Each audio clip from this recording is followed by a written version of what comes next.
The Virgo New Moon is happening September 2nd at 9:56 p.m. Eastern Time, which kicks off an inner shift within all of us.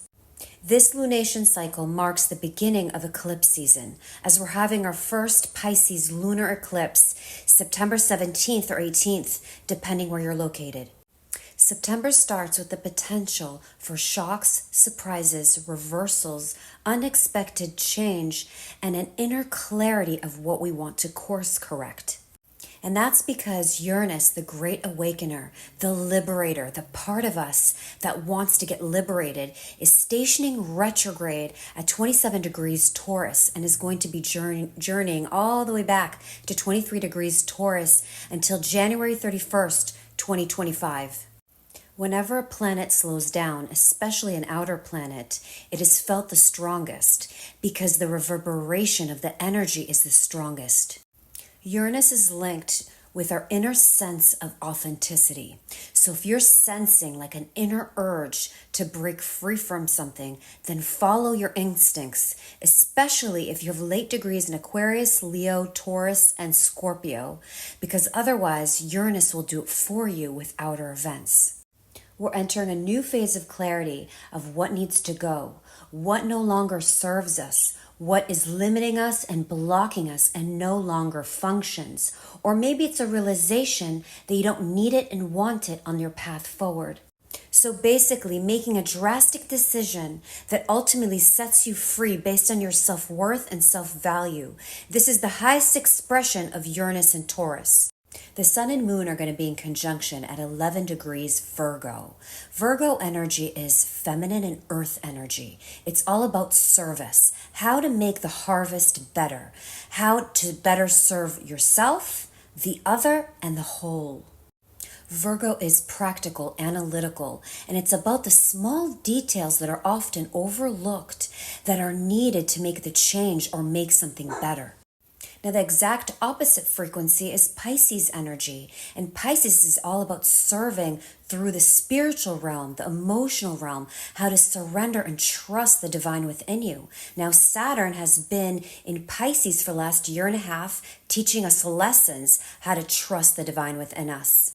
Let's look at the astro charts together to better understand this energy from within us. So here we have the astrological chart for the Virgo New Moon happening September 2nd at 9:56 p.m. Eastern Time. The sun and moon are going to be in a conjunction at 11 degrees, 11:11. How beautiful. This means that we're on the 11th day of Virgo season as the sun moves a degree a day. And the 2nd of September is when the moon conjuncts it, setting a new intention, a new beginning, a new perspective, a new theme in the Virgo area of our consciousness. So this is a time for a refresh, a reset, looking at what is working and what is not, looking at the ways to improve, make corrections, and what you want to start to better serve you and the whole. So in Virgo, it's the small details that matter. What would be healthier for me? What would be more supportive to my energy? And how could I make little improvements that will pay off and bring peace, harmony, and simplicity? This may be a good time to clear out clutter, a new exercise plan, new eating habits. Now, the sun and moon at 11 degrees Virgo is opposing Saturn at 16 degrees Pisces. So it's a slowdown. It may be something you're aware of that you need to handle, shift, or change, but maybe putting off. Maybe you have been contemplating if it's worth it. There may be an internal push and pull. A part of you may be avoiding it, even though others may be relying on you to get it done. This opposition with Saturn and Pisces is asking you to go within and to listen to how it feels in the body, your intuition, and to see the bigger picture, which will help you make a decision. The Virgo Pisces access point is all about what you're serving, what you're supporting, and where you're putting your energy into.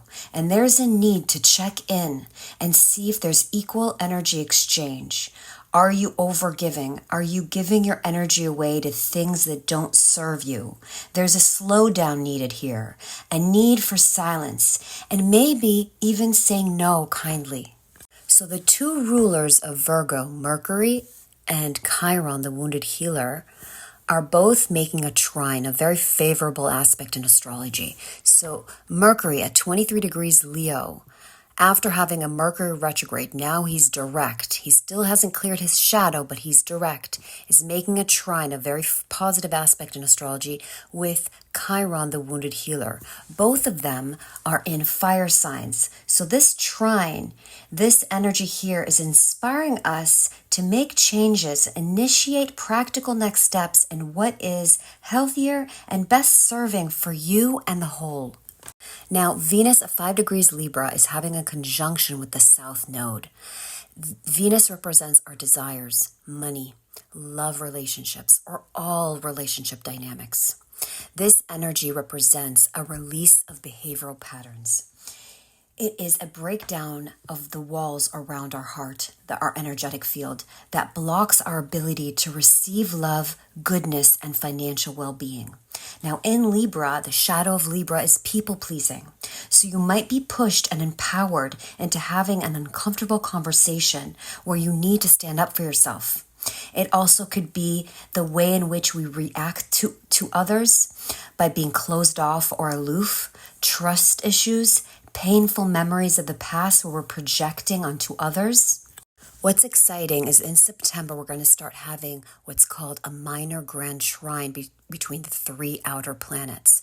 Pluto at 29 degrees Capricorn is making a trine with Uranus at 27 degrees Taurus, both of them making sextiles with Neptune at 29 degrees Pisces.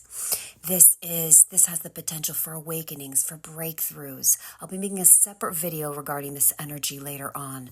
But in general, this is the potential to start seeing the bigger picture of what is unraveling, what we have been idolizing, as well as big completions. So here we have the human design holographic body graph, so we can see the exact frequency, the exact I Ching that the sun and moon are going to be in. They're going to be in gate 40.6. For anyone who's interested, I have a full contemplation and meditation video on my social media platforms to get a better understanding of this frequency. So the sun and moon are going to be in gate 40.6. Now the sixth line is spiritual. It's a transmutation. So there's always potential for awakenings. Now on the highest frequency, this frequency is known as divine will. So there's potential here for magic, major breakthroughs. But gate 40.6 is called elimination. It's the ability to exclude people or elements that harm the group, like a leader who cuts ties with an unreliable team member for the benefit of the team. Gate 40 is creating a quantum field channel with gate 37. It's Earth. This quantum field channel is called the channel of community. This channel is about transactions within a community. What matters here is equal energy exchange and cooperation rather than material benefit. You want to establish a trusting relationship and operate on a basis of honor. So building supportive environments for the whole is important here. So Saturn is in gate 63. He's going to be staying at gate 63 till January. At the shadow, gate 63 is doubts. Mercury is in gate 4. At the shadow, it's needing answers. Together, they create a quantum field channel known as the channel of logic. This energy is about the creation of hypotheses. It is mental pressure to search for a meaning and purpose in the life through projections of patterns into the future. So what if questions? So observe the mind and thought patterns that are full of doubts and needing answers, which stimulate fear and blocking the magic. Empower you to create space, get to higher awareness, notice your thoughts, feel all the sensations fully that come up in the body. We're in a time of change. Trust the divine within you. We're all being led and realigned on a path forward. Be blessed.